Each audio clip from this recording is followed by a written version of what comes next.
to our maths class. 9th-ലെ second chapter ആയിട്ടുള്ള decimal forms അല്ലെങ്കിൽ ദശാംശ രൂപങ്ങൾ എന്നുള്ള ചാപ്റ്ററാണ് നമ്മൾ ഡിസ്കസ് ചെയ്തുകൊണ്ടിരിക്കുന്നത്.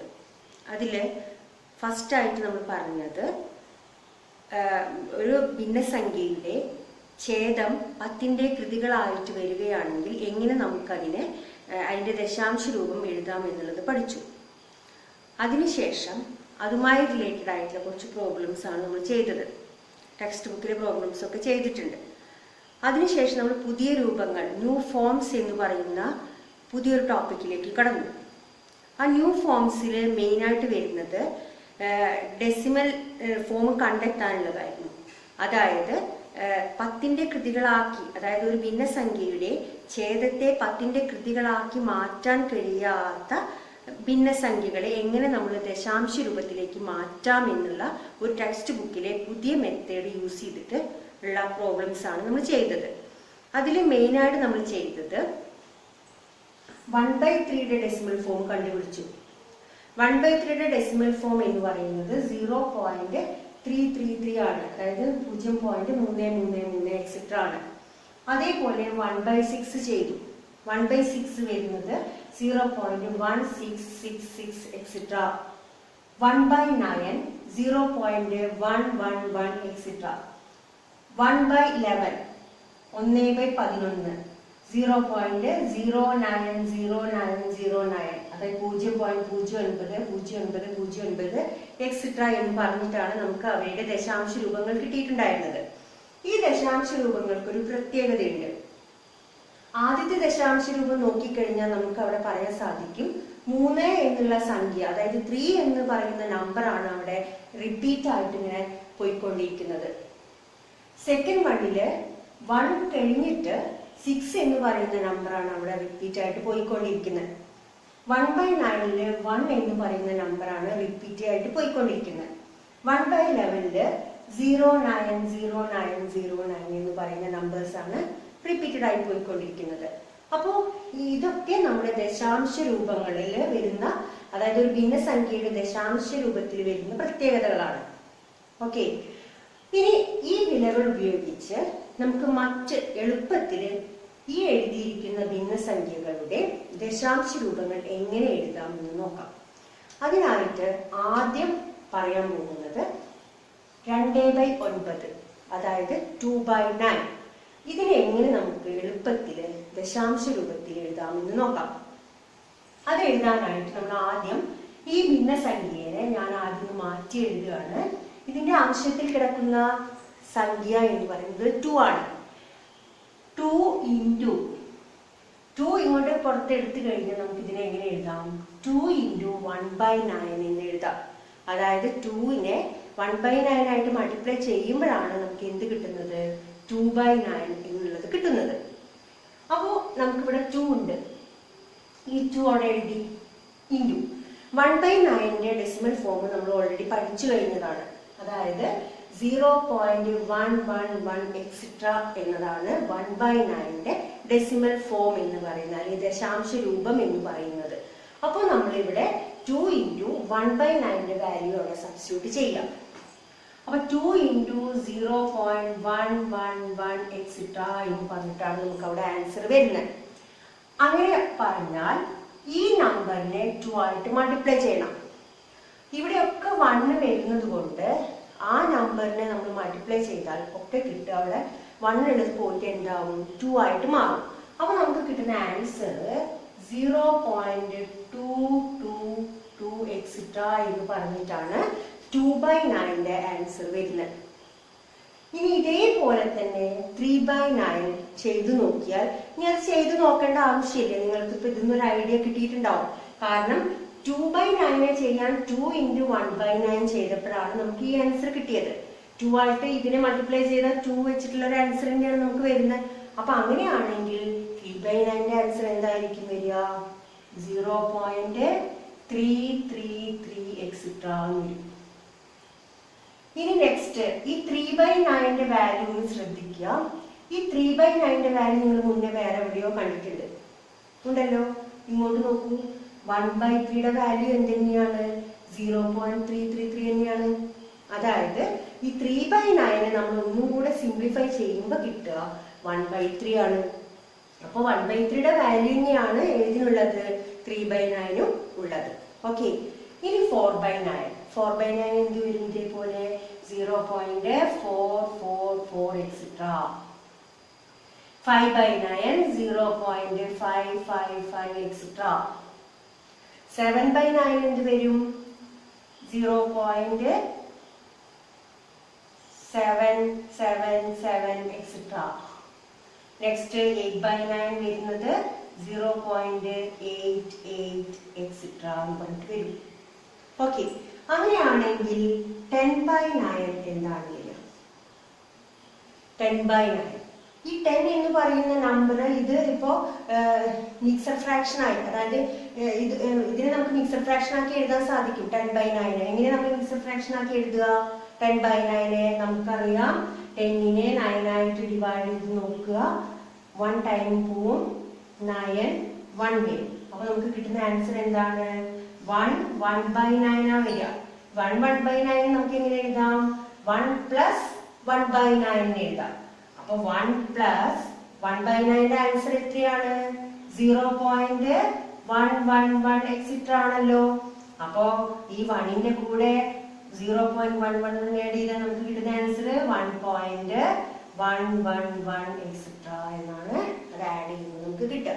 അപ്പൊ ഇങ്ങനെ നമുക്ക് എളുപ്പത്തില് ഡിനോമിനേറ്റർ 9 ആയിട്ട് വരിക, അതിന്റെ ന്യൂമറേറ്ററിൽ അതായത് അംശത്തിൽ വരുന്ന നമ്പേഴ്സ് മാറി മാറി വരികയാണെങ്കിൽ ആ നമ്പർ വെച്ചിട്ട് നമുക്ക് എളുപ്പത്തില് ഇവയുടെ വാല്യൂസ് കണ്ടുപിടിക്കാൻ സാധിക്കും. ഇനി അടുത്തതായിട്ട് 1/11 അതായത് 1/11 ദശാംശ രൂപം വെച്ചിട്ട് ഇതേ രീതിയിൽ നമുക്ക് എങ്ങനെ എളുപ്പത്തില് 2/11, 3/11, 4/11, 5/11, 10/11 എന്നീ ഭിന്നസംഖ്യകളുടെ അല്ലെങ്കിൽ ഫ്രാക്ഷൻസിന്റെ ഡെസിമൽ ഫോംസ് എങ്ങനെ കണ്ടെത്താമെന്ന് നോക്കാം.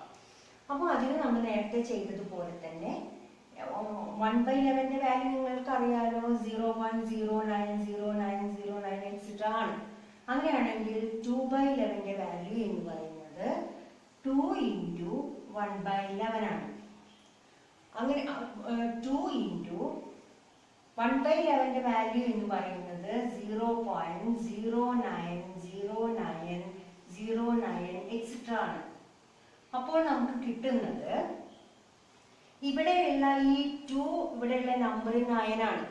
ആ 9 മൾട്ടിപ്ലൈ ചെയ്യുമ്പോൾ നമുക്ക് കിട്ടുന്നത് 18 ആണ്, അതായത് 18 ആണ് കിട്ടുക. അപ്പോൾ നമുക്ക് ഇവിടെ 0 എന്നുള്ള നമ്പർ ഉണ്ടാവില്ല.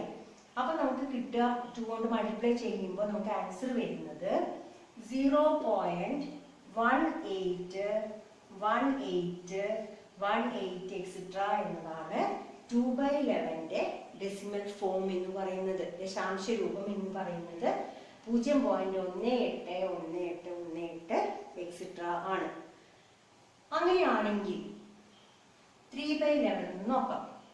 3/11 നമ്മൾ എന്തെഴുതും? 3 × 1/11.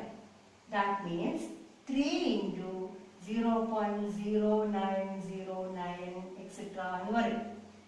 അങ്ങനെയാണെങ്കിൽ നമ്മളിവിടെ 2നെ 9 ആയിട്ടാണ് മൾട്ടിപ്ലൈ ചെയ്തത്. അപ്പൊ ഇവിടെ 3നെ 9 ആയിട്ട് മൾട്ടിപ്ലൈ ചെയ്യണം. 3നെ 9 ആയിട്ട് മൾട്ടിപ്ലൈ ചെയ്യുമ്പോൾ നമുക്ക് കിട്ടുക എത്രയാ? 27 ആണ് വരിക. അങ്ങനെയാണെങ്കിൽ ആൻസർ വരുന്നത് 0.272727 എക്സെട്ര. ഇനി അടുത്ത 4/11 കാണാൻ എളുപ്പമുണ്ട്. അതായത് ഇവിടെയുള്ള 9നെ 4 ആയിട്ട് മൾട്ടിപ്ലൈ ചെയ്താൽ നമുക്ക് എന്താണ് കിട്ടുക? 4 × 1/11 ആണ്. അപ്പോൾ 4 × 1/11 എന്ന് പറയുന്നത് 0.0909 ആണല്ലോ. അങ്ങനെയാണെങ്കിൽ ഇവിടെ എക്സെട്ര ഉണ്ട് കേട്ടോ. എക്സെട്ര കിട്ടുമ്പോ 9നെ 4 ആയിട്ട് മൾട്ടിപ്ലൈ ചെയ്യുമ്പോൾ നമുക്ക് കിട്ടുന്നത് 36 ആണ്. അപ്പോ 0.363636 എക്സെട്ര. ഇനി 5/11 ചെയ്ത് നോക്കുക. അപ്പൊ 5 × 1/11 അങ്ങനെയാണെങ്കിൽ 5 × 0.0909 etcetera. 5 × 9 45, 0.454545 etcetera. Then what is 10 by 11? 10 by 11 is 10 into 1 by 11. അല്ലേ? അങ്ങനെ വരുമ്പോൾ 10 into 0.0909 എക്സെട്ര. ഇവിടെ ഒരു പ്രത്യേകത ഉണ്ട്. നമ്മൾ നേരത്തെ ചെയ്ത പോലെ 5 ആയിട്ടല്ല ചെയ്യുന്നത്. 10 എന്ന് പറയുന്ന നമ്പർ ആയിട്ടാണ് മൾട്ടിപ്ലൈ ചെയ്യുന്നത്. അങ്ങനെ 10 വരുന്നത് ഒരു 0 ഉള്ള നമ്പർ ആണ്. അങ്ങനെ മൾട്ടിപ്ലൈ ചെയ്യുമ്പോൾ നമ്മൾ നോർമൽ കേസിൽ ഇപ്പോൾ നമ്മൾ 2.5 into 10 എന്ന് പറഞ്ഞു കഴിഞ്ഞാൽ നമ്മൾ ഇതിനെ മൾട്ടിപ്ലൈ ചെയ്യുമ്പോൾ നമുക്ക് കിട്ടുന്ന ആൻസർ 25 ആണ്. അതായത് ഒരു ഡെസിമൽ ഫോം മുന്നിലോട്ട് നീങ്ങാണ് ചെയ്യുക അല്ലേ? ഡെസിമൽ ആയിട്ട് മൾട്ടിപ്ലൈ ചെയ്യുമ്പോൾ ഇങ്ങനെ 10 ആയിട്ടുള്ള 10, 100 ഒക്കെ ആയിട്ട് മൾട്ടിപ്ലൈ ചെയ്യുമ്പോൾ എത്ര 0 ഉണ്ടോ അത്ര ഡെസിമൽ പ്ലേസ് ഫ്രണ്ടിലോട്ട് നീങ്ങുക ചെയ്യുക. ഡിവൈഡ് ചെയ്യുമ്പോൾ ബാക്കിലോട്ടാണ് ഡെസിമൽ സ്ഥാനം മാറുക. അപ്പൊ ഇവിടെ ഇൻറ്റു മൾട്ടിപ്ലിക്കേഷൻ ആണ് വരുന്നത്. അങ്ങനെ വരുമ്പോൾ ഇവിടെയുള്ള ഈ 0.09 എന്നുള്ള ആ പൊസിഷനിൽ കിടക്കുന്ന ഈ ഡെസിമൽ എന്നുള്ള പറയുന്ന സിമ്പൽ എവിടേക്കാവും? ഈ 0 കഴിഞ്ഞിട്ടാവും. അങ്ങനെ വരുമ്പോ നമുക്ക് കിട്ടുന്ന ആൻസർ 0.0 ഇല്ല, 0 അങ്ങോട്ട് നീങ്ങിയില്ലേ? അപ്പൊ 0.90909 എക്സെട്ര എന്ന് പറഞ്ഞിട്ടാണ് നമുക്ക് 10 by 11 ആൻസർ വരുന്നത്. അപ്പൊ ഇങ്ങനെ വരുമ്പോൾ നല്ല ഈസി ആയിട്ട് നമുക്ക് ചെയ്യാൻ സാധിക്കും. അപ്പോൾ ഈ വാല്യൂസ് ഒക്കെ ഒന്ന് ഓർത്ത് വെക്കുക. ഇതിന്റെ പ്രത്യേകതകൾ നോക്കുക. ഇവിടെ 18 ആണ്, 27 ആണ്, 36 ആണ്, 45 ആണ്. ഇത് മാത്രമേ കുറച്ച് വ്യത്യാസമുള്ളൂ. 10 ആയിട്ട് മൾട്ടിപ്ലൈ ചെയ്യുമ്പോൾ നമുക്ക് അറിയാലോ 10 into 9 എത്രയാ? 90 അല്ലേ വരുന്നത്. 10 into 9 90 വരും. അപ്പൊ 90 വെച്ചിട്ടുള്ള ആൻസർ അല്ലേ വരും? 90 90 90 അങ്ങനെ വരും അല്ലേ? അപ്പൊ ഈ വാല്യൂസും കൂടെ ഒന്ന് മനസ്സിലാക്കി വെക്കുക. ഇനി നമ്മൾ ചെയ്യാൻ പോകുന്നത് ടെക്സ്റ്റ് ബുക്കിലെ പേജ് നമ്പർ 32-ലെ 4th ക്വസ്റ്റ്യൻ ആണ്. Find the decimal forms. ദശാംശ രൂപം കാണുക. അതിൽ ഫസ്റ്റ് ക്വസ്റ്റ്യൻ നോക്കുക. 0.111 എക്സെട്ര പ്ലസ് 0.22 എക്സെട്ര.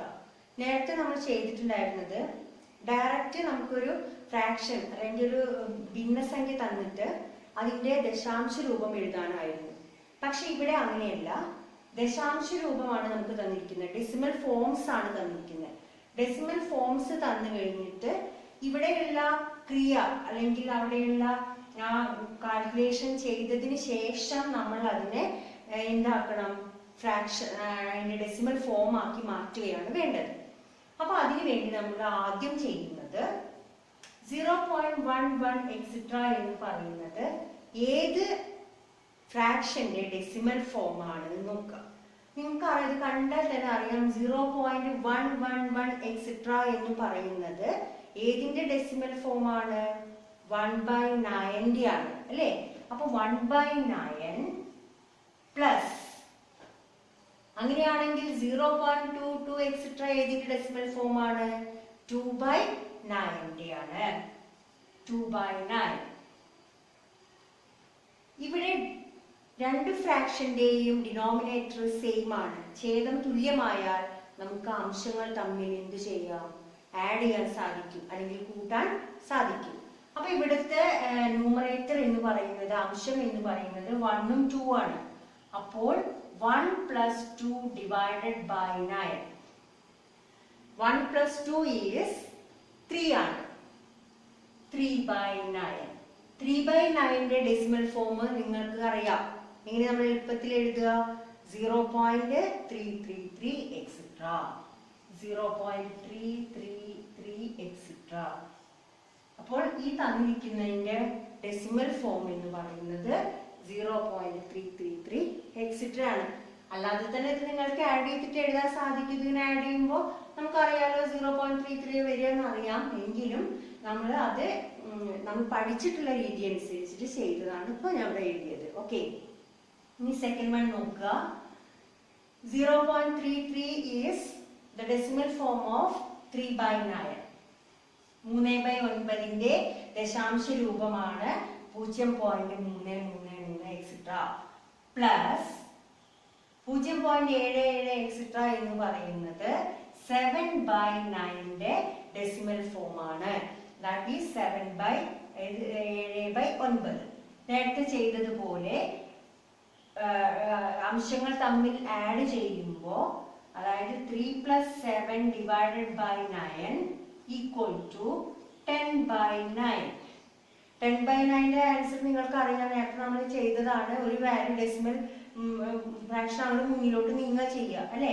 അതായത് 0.111 ആണ് ഇതിന്റെ വാല്യൂ 1/9ന്റെ. അപ്പോൾ ഒരു ഡെസിമൽ ഫോമും കൂടെ മുന്നിലോട്ട് നീങ്ങും 10/9 ആവുമ്പോൾ. അപ്പോൾ ആൻസർ വരിക, അല്ലെങ്കിൽ നിങ്ങൾക്ക് മനസ്സിലായില്ലെങ്കിൽ 10 × 1/9 എഴുതാം. അതിനുശേഷം 10 × 0.111 എക്സെട്ര എഴുതുമ്പോൾ 0 വരുമ്പോൾ നമുക്ക് അറിയാലോ ഡെസിമൽ ഫോം മുന്നോട്ട് നീങ്ങും എന്നുള്ളത്. അപ്പോൾ 1 പോയിന്റ് ഇത് ഇങ്ങോട്ട് വരും, 1 ഇങ്ങോട്ട് വരും. അപ്പോൾ 1.111 etcetera is the decimal form of 0.333 etcetera plus 0.777 etcetera. Okay, ഇനി തേർഡ് വൺ. ഇവിടെ അഡീഷൻ ആയിരുന്നു, ഇനി നമ്മൾ ചെയ്യാൻ പോകുന്നത് മൾട്ടിപ്ലിക്കേഷൻ ആണ്, ഗുണനമാണ്. 0.33 ഈസ് 3/9 into 0.666 is 6/9. മൾട്ടിപ്ലിക്കേഷൻ ചെയ്യുമ്പോൾ നമ്മൾ അംശങ്ങൾ തമ്മിൽ മൾട്ടിപ്ലൈ ചെയ്യുക, ഛേദങ്ങൾ തമ്മിൽ മൾട്ടിപ്ലൈ ചെയ്യുക, ന്യൂമറേറ്റേഴ്സ് മൾട്ടിപ്ലൈ ചെയ്യുക, ഡിനോമിനേറ്റേഴ്സ് മൾട്ടിപ്ലൈ ചെയ്യുക. അപ്പോ 3 × 6 18 by 9 × 9. What is 9 × 9? 81. ഇതിനെ നമുക്ക് ഒന്നും കൂടെ സിംപ്ലിഫൈ ചെയ്യാം. ഏതായിട്ട്? 9 ആയിട്ട് സിംപ്ലിഫൈ ചെയ്യാലോ. 9 80 എത്ര ടൈംസ് പോവും?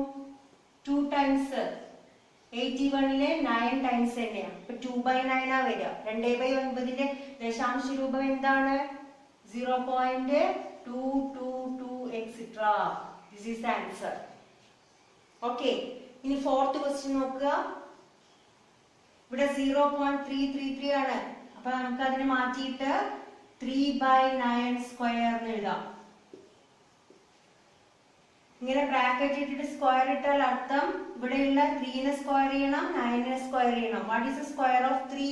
3യുടെ സ്ക്വയർ എത്രയാ? അല്ലെങ്കിൽ 3യുടെ വർഗ്ഗം എത്രയാണ്? 3 × 3 9 by 9 സ്ക്വയർ. 9ന്റെ സ്ക്വയർ. 9ന്റെ സ്ക്വയർ 9 × 9 81. വീണ്ടും നമുക്ക് ഒന്നും കൂടെ സിംപ്ലിഫൈ ചെയ്യാം. 9 9ല് 1 time, 81ല് 9. So answer is 0.11 etc. Then fifth question, root of 0.444 etc. അപ്പോൾ റൂട്ട് ഇടുക. ഇത് ഏതിന്റെയാണ്? ഡെസിമൽ ഫോം ആണ്. 4/9 ആണ്. 4/9. സ്ക്വയർ റൂട്ട് കാണാനൊക്കെ നിങ്ങൾക്ക് അറിയാലേ. ഈ 4ന്റെ സ്ക്വയർ റൂട്ട് എത്രയാ? ഏത് നമ്പർ മൾട്ടിപ്ലൈ ചെയ്യുമ്പോഴാണ് നമുക്ക് 4 കിട്ടുക? 2 ആണ്. 2 × 2 ചെയ്യുമ്പോഴാണ്. അപ്പോൾ സ്ക്വയർ റൂട്ട് കാണുമ്പോൾ 4ന്റെ സ്ക്വയർ റൂട്ട് 2 ആണ്, 9ന്റെ സ്ക്വയർ റൂട്ട് 3 ആണ്. നമുക്ക് ആൻസർ വരുന്നത് 2/3 ആണ് അല്ലേ? 2/3 ആണ് ആൻസർ വരിക. ഈ 2/3നെ നമ്മൾ എങ്ങനെയാണ് ഡെസിമൽ ഫോം എഴുതുക? 1/3യുടെ ആൻസർ അറിയാലോ അല്ലേ? അതായത് 2 × 1/3. 2 into what is the value? 1/3. 1/3 is 0.333 ആണ്. 0.333 etc. ആണ് 1/3യുടെ വാല്യൂ. അപ്പൊ 2നെ 3 ആയിട്ട് മൾട്ടിപ്ലൈ ചെയ്യുമ്പോൾ നമുക്ക് കിട്ടുന്ന ആൻസർ 0.666 etc. ഓക്കെ, അപ്പൊ ഇങ്ങനെയാണ് ഈ രീതിയിലുള്ള പ്രോബ്ലംസ് നമ്മൾ സോൾവ് ചെയ്യുന്നത്. അപ്പൊ ഇതോടുകൂടി നമ്മുടെ സെക്കൻഡ് ചാപ്റ്റർ ആയിട്ടുള്ള ഡെസിമൽ ഫോംസ് ഇവിടെ ഫിനിഷ് ആയി. സിമ്പിൾ ആയിട്ടുള്ള ഒരു ചാപ്റ്റർ ആണ്. അപ്പൊ എല്ലാവരും അതിന്റെ പ്രോബ്ലംസ് ഒക്കെ ഒന്നും കൂടെ എടുത്ത് വർക്ക്ഔട്ട് ചെയ്യുക. എല്ലാവർക്കും അത് എല്ലാ പ്രോബ്ലംസും ക്ലിയർ ആയിട്ടുണ്ടാവും എന്ന് കരുതുന്നു. Okay, see you in the next class.